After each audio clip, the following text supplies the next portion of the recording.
नमस्कार मो दुदुरुकोट गाँव झील को आपण मानक स्वागत आशा करी आपण मैंने बहुत भले थे मुझे बहुत भले अच्छी जिते बेले यूट्यूब रे वीडियो बनाऊँ इंस्टाग्राम एवं फेसबुक रे वीडियो बनैला बेले मोबाइल को धरिबा हाथ में बहुत असुविधा होता है। मोबाइल को जो रखिले भी मोबाइल खसी पड़ता है।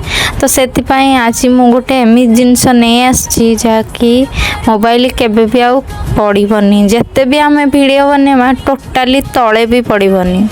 तो चलतु वीडियो को डेरी न करी स्टार्ट करिबा। तो आज मोर गोटे मेसोर पार्सल आसी जहाँकि मुझे आपण मानक देखा। आज मोर मेसोर आसी एत बड़ सेल्फी स्टिक।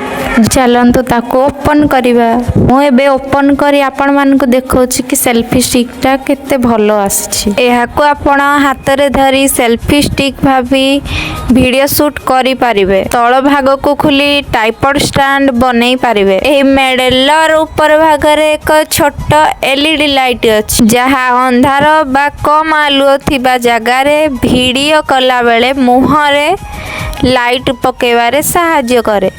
फोटोर बाम पटे थिबा कला रंगर जिनसटी हेउची ब्लूटूथ कनेक्ट। आपण मानक मोबाइल रे ब्लूटूथ कनेक्ट करी दूर रे थाई फोटो मध्ये उठै पारिबे आउ वीडियो मध्ये बनै पारिबे। एहार स्टिक टी लंबा होई पारे किंबा आपणक सुविधा अनुसार आपण उच्चता यार लंबा करि पारंती किंबा छोट मध्ये करि पारंती। एहा 6 फुट डेंगा होइतिबारु आपण माने दूर रे थाई मोबाइल काकू धरिबाकू भी पड़िबनी। जदि मो वीडियोटी भल लागिवो ताले निश्चय लाइक कमेंट शेयर करिया पय बिल्कुल भी भूलिबेनी।